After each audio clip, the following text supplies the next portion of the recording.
Chairman Mao, Jamie Howe, Ho Chi Minh, Asif Din, Václav Havel, Graham Saville, No Surrender, Percy Fender, Guerilla Cricket. Hello, welcome to another Guerilla Cricket discussion and podcast. The Cricket Supporters Association is a fully independent, democratic, not-for-profit organisation which has been established to give all cricket fans a voice and have their rights represented. A central pillar of giving fans that voice is their annual survey, the fifth edition of which will be launched this month, having started back in 2017. Today I'm with Becky Fairlie Clarke, who's a co-founder of the CSA. And really we're going to be looking at two things. What has changed over the previous issues? And most importantly, what impact has it had and why cricket fans should take part? And then we'll want to look at, well, what are those key issues to be covered and how can cricket supporters actually still shape what those might be in this forthcoming survey? Becky, a very, very warm welcome back because you've been with us before.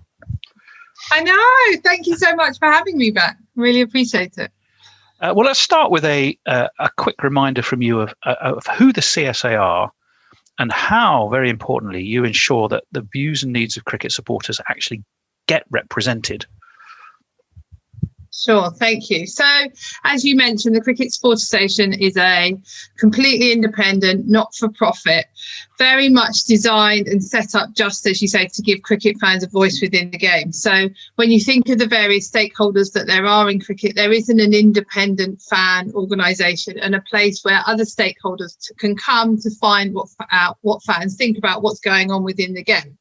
So we've been set up for that. Everyone can join. We're looking for every cricket fan, whether you're a massive county championship fan or you just like international T20s or whatever, to come to take part in our survey, as you say, and other activities that we have going on, and just get your voice heard.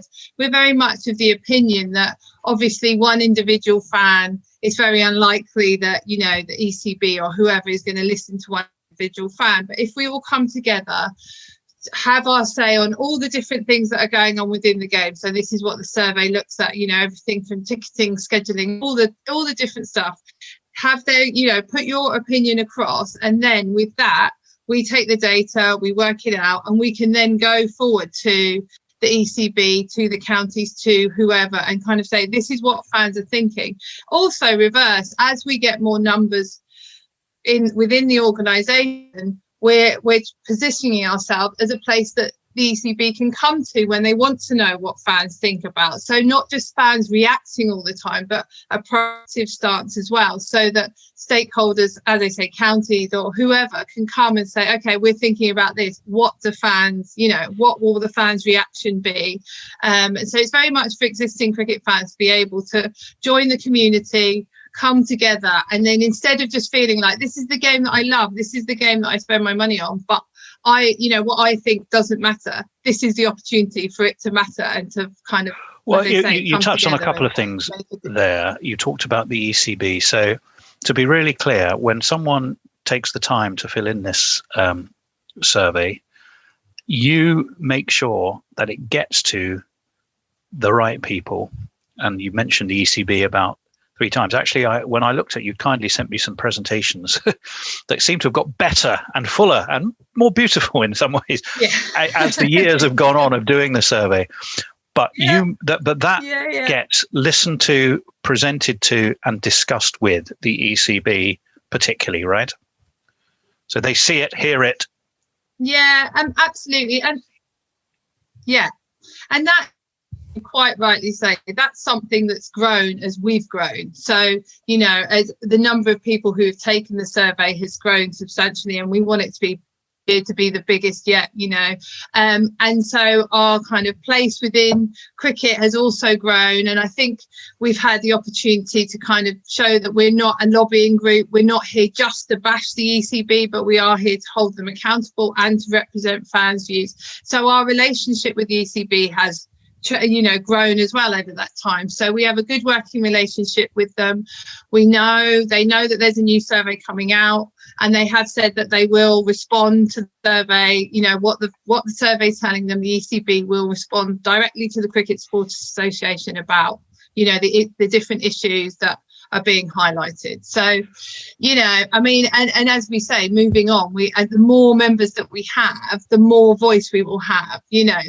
It's just that Mm-hmm. Numbers are really important here, and people from different age groups, different backgrounds, as I say, different lovers of different formats of the game. So but there is a good working relationship, and I have been assured as before that we will get a response from the ECB in terms of what the survey tells us.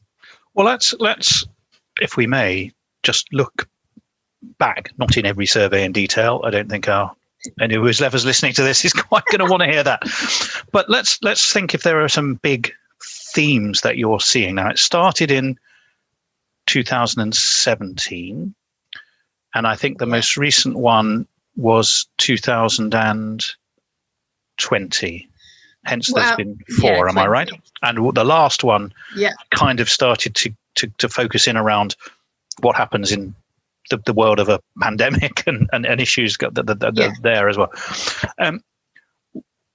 What do you think are some of the big things we've seen? One thing that absolutely struck me was you talked about growing the voice. You started off, I think, with about 300, and in the last one, was it about over 3,000? That's pretty impressive. Yeah, it was getting on for that's a growing voice, right? Yeah, okay. Exactly. And I think that all comes from, people seeing the value of, taking the surveys and something happening as a result of it. Do you have a figure in mind for how many people you want this year? I would love, if we could get over 5,000, that would be, and then the growth kind of the Cricket Supporters Association is, if we could then get up to like 10,000 people where they just, so it starts becoming numbers that it's really, really difficult to ignore. I think we've got a great relationship already, or a growing relationship, I would say, already, which is good. But the more fans we get involved that kind of give their opinions, share their experience. We know that from the surveys that we've done that fans want to share their experience with the stakeholders within the game to ensure the growth and prosperity of cricket. So it's kind of like, let's come together, even though not every cricket fan thinks the same. Let's highlight that, with the survey, what you say and your opinion might not be the majority opinion, but we can put all of the facts and stats together and present those as one. And it's got to be better to kind of have had an opportunity to know that your voice is being counted, a bit like in democracy, in an election, than kind of just sitting there feeling frustrated and feeling like what you care about and what you think doesn't matter and doesn't count. You don't buy a ticket, you don't win the raffle. Exactly. So what other things have you seen across the 4 years? Yeah. Free to air was thank you. Free to air has been massive all the way along. So, and specifically Test cricket. So from 2017, we've had kind of over 70% of people wanting to have Test cricket free to air, which has been, something we've been discussing throughout that time, and obviously has now happened with Channel 4 and the India Test series. So that's been fantastic. Perhaps unsurprisingly, and back in 2007 to what is now the 100, we called it a city-based franchise T20, because that was how it was kind of being discussed then. There's always been concern and, kind of how's that all going to work. And so related to that is scheduling and, how all the different competitions are going to fit. As I say, that was a concern back in 2017 and the potential changes that were happening, and so on. And obviously now, as we continue on with the 100 going in as well, and then this year with the pandemic, That's certainly something with our 2021 survey will be a big kind of focus in terms of understanding what people want to see in terms of the schedule and how they feel about what's proposed, etc. And then what I think an interesting fact, though, that I, looking back on it, was in 2017 there was quite a big distrust between the kind of the Sky money in the game and whether it was needed and all that, but that has massively changed to kind of in 2020. There was I can't remember the exact stat now, but it was a huge number of fans were very pleased with the Sky and saw the importance of the Sky revenue, of broadcast revenue, and the impact that it has all through down to the grassroots of the game. And I thought that was quite interesting that kind of has changed, because I think there was naively a consideration amongst some of the stakeholders that fans just didn't understand cricket. They just have a passion and they don't really understand the commercial side and all that. But actually, we do understand, we do get the bigger picture with it. And so don't dismiss it, say, oh, well, fans don't really know. I think we do and we understand. So I thought that was really interesting, as I say, that's changed. But also looking at ticket prices and how much people are prepared to pay for test cricket tickets or domestic cricket tickets and stuff. So you were kind enough to share some of those with me. And one of the things I picked up on was that our survey respondents are very realistic. So the expectation of what it's reasonable to pay has kind of risen with inflation, as it were, and perhaps a little bit beyond. So you've mentioned a few things there, which I think are interesting. You've talked about free to air and how that has been a growing clamour within the survey. And clearly that's happened. We're not saying that's direct cause and effect, but it's clearly part of a voice that has pushed things in that direction. You've talked about value for money and pricing and ensuring that the requirements and expectations there are clearly presented forward as cricket supporters to the ECB. What about the people who have responded to the survey? How has the profile changed over those 4 years?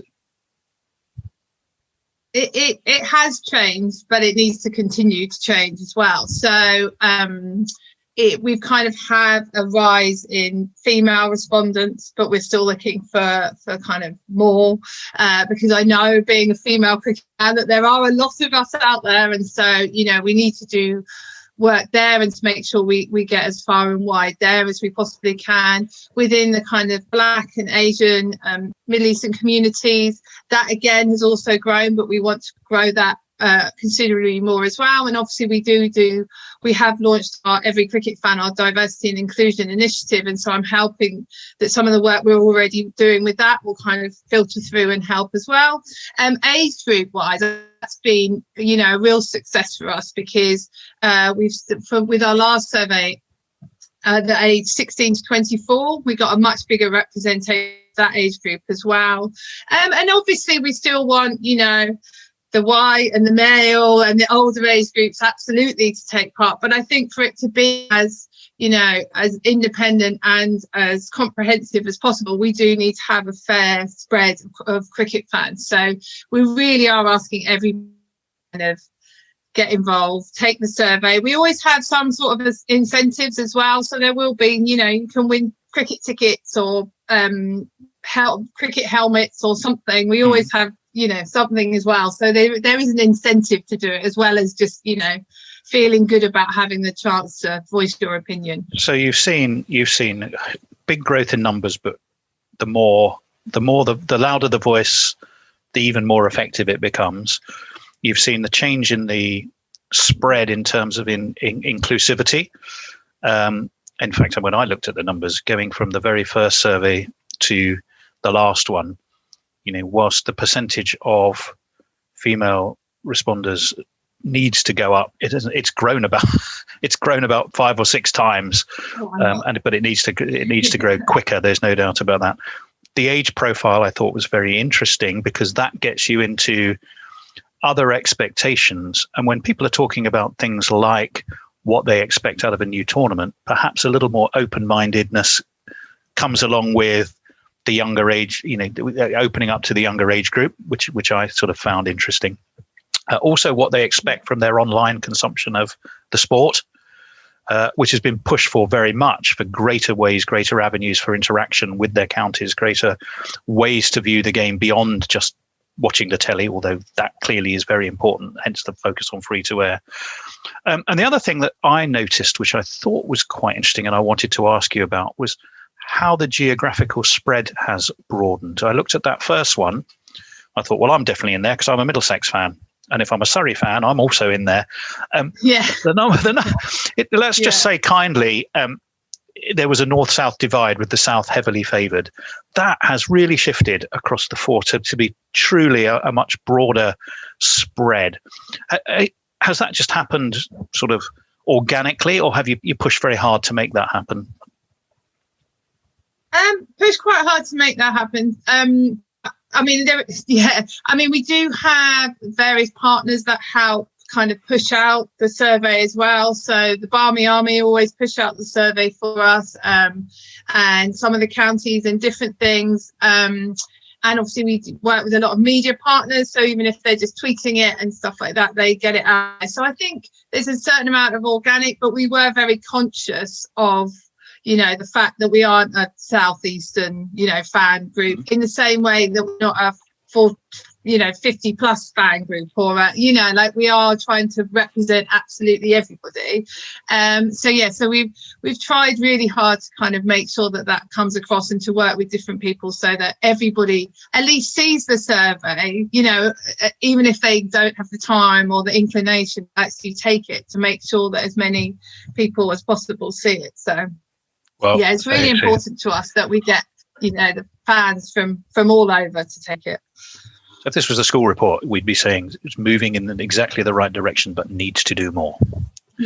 And exactly. which sounds like any of my school reports ever, but is definitely encouraging that you have that breadth and that scale and that diversity. Breadth, scale, and diversity are all key, and in fact very much in line with your values, I think, as the Cricket Supporters Association. So we've seen some themes. Yeah. We've seen things like real focus on wanting free to air. We've seen a focus on value for money. We've seen a focus on how people consume their cricket online, and a number of other things where clearly the voice is heard and it gets to the right people. So we now, though, have a new survey about to launch, but you want to hear from people, don't you, before you launch that? Yeah. So why don't you tell us a little bit about some of the themes you're thinking about? Because I think you want people to tell you if you've got the right ones, and if you think you've missed anything, they've got the chance to tell you what you've missed, right? So give us some ideas of that. So, yeah, exactly. So thank you. So obviously we spend a lot of time kind of working through what we think should be included in the survey, but also very conscious that the Cricket Sports Association only exists as a fan organisation to represent fans. So it seems that wrong to say this is the survey, you take it. So we're kind of taking it one step before that and saying this is what we're planning to have in the survey. So it's everything from kind of fan intention. So obviously, as we're in the pandemic, as we're coming out of the pandemic, what will that do in terms of kind of people's engagement with cricket? Their, how much they're planning to go to live games, what concerns or difference, what's different from now from before, and kind of stuff like that. We're also looking at county membership. So whether you are a county member and you're going to continue, or you were, and trying to look at that. Obviously free to air and TV rights, but then also taking that one step further and trying to understand how many different kind of channels people would be prepared to pay for if you are in a position to be able to pay for stuff. And, because I know there's a lot of chat about free to air or different TV rights is great, good for the game, but then it also means as a fan, you might have to get more and more kind of channels, subscription channels. Ticket prices very much are focused as always, and just to see what the flavour is and what people are thinking. Scheduling, as I say, I think obviously this summer is looking quite tight, and and especially now with when fans might be allowed back in the grounds and how that might work, and so looking at all of that, obviously talking about and just getting people's experiences of that, or what their anticipation about that. And it's County Championship 2022, so what people would like to see with that, because obviously that's still up in the air. And again, with that, I've spoken to the ECB, and we're working out a way that what our fans say in this survey will work towards or be part of the kind of discussion as they're planning 2022, and just kind of the role of the fan. And we're also actually looking for we're doing a bit of work with the next test, so looking at sustainability within cricket and fan experiences within ground, etc. So that's kind of a very broad, that's everything that we want to cover. But as I say, we're very aware that there might be something else that we're missing. And when I talk about cricket, we are talking about men and women's cricket as well. But yeah, we're very well potentially missing something, or there's, and so we just want fans they can go onto the website, cricketsporters.com, have your say. And then there's a blog that kind of gives a bit more detail. And then underneath is the opportunity for people to comment, or they can email us at info@cricketsporters.com and just let us know if there's something that they definitely think should be in the survey. And we'll try and incorporate as much as we can without making it the longest survey ever that nobody wants to complete by the end, and they're just ticking any old box just to get to the end of it. So that's the idea. So can you give us those just to see again, what people those two want? Yep. Give us again those two ways that people can give you the information, can comment on the content of the survey to you. One was you gave a web address. Shout that out again. I'm going to ask you to do it one more time right at the end as well, but give it now again. Perfect. So you can go on our website, so cricketsporters.com, have your say, or you can just email us at info@cricketsporters.com. Perfect. Okay. I think at Guerilla Cricket, one of the things we would certainly be keen to know, and I think you sort of have it in there, but often it's how the question is asked. One of the things we'd be interested in is how do you preserve the strength of our test playing capability whilst also accommodating new formats, and how do you get reassurance that you're able to do that? That might be a slightly different phrasing for the question. Yeah. I don't think it's going. Yeah. We're not just going stop all new thinking, because that clearly is a negative way to go. But how do you guarantee and preserve the strength of the, let's call it the pinnacle of the game, while still allowing for experimentation and change in other formats that players play? That would be a big one I think I would speak for my fellow Guerillas on wanting to know the answer to that question. So you'd also mentioned, let's just kind of maybe go back over them. You're looking to increase the number of female and Black, Middle Eastern, Asian respondents, because that's clearly a key voice for you. You're looking at reassurances because of people ask you that for the revenue flow through the game, and ensure that is communicated back to cricket fans. You're continuing to push for greater cost effectiveness.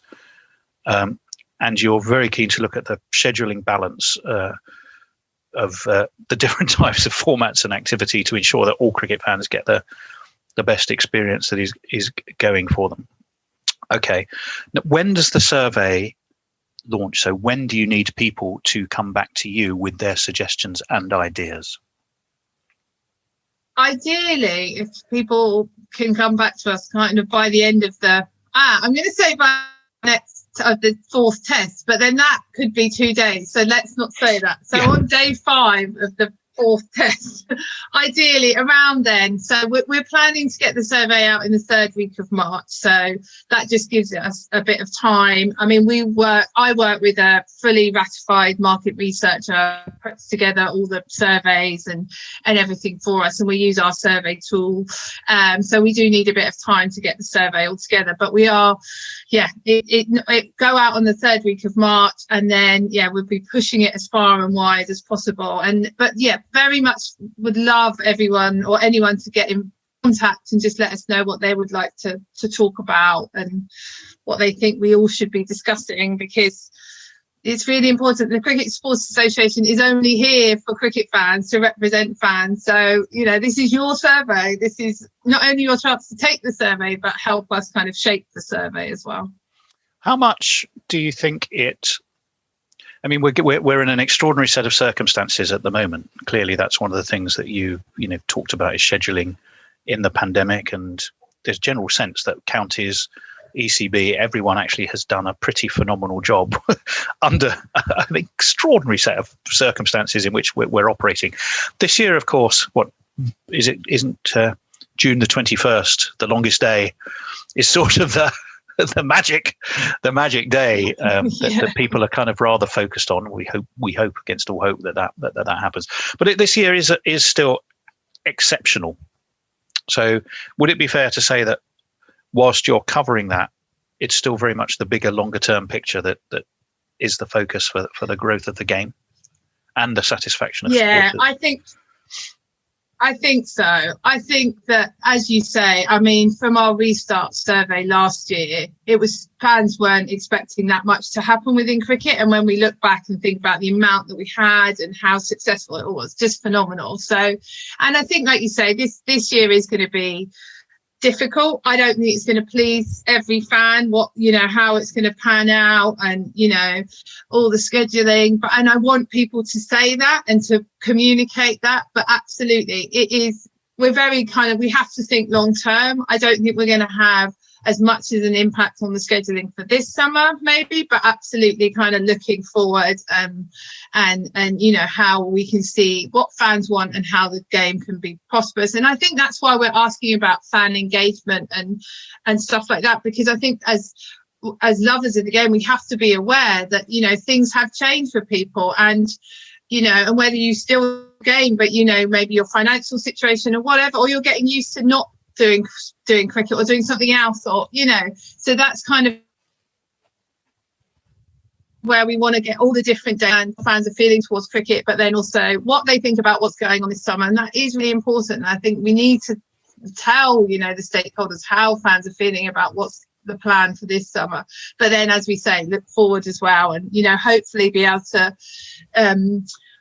definitely influence that as we kind of as that kind of is planned as well. So all right, so give us one more time, midterm, and give us one more time those two ways that people can tell you their point of view about what's going to be covered. There was a email address and there was a web address for comments. Give us those two again. I will. So it's cricketsupporters.com/have your say. And the email address is info@cricketsupporters.com. And I would say, if you are on the Cricket Supporters website, please do sign up whilst you're there. It's completely free. It's no hassle at all. And then you'll be notified as soon as the survey is live. Perfect. So you've actually got three things you can do. Sign up for the Cricket Supporters Association. That's dead straightforward. No pain, loads of gain.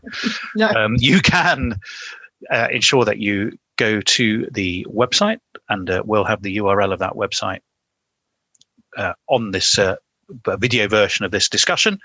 And you can email info@cricketsupportersassociation.com. So, Becky, thank you very much.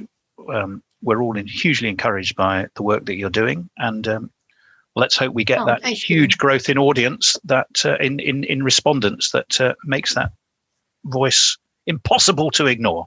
Thank you very much. Exactly. That is exactly it. Thank you so much for having me. It's a real pleasure. Thank you. It's a pleasure. Revolutionary cricket commentary.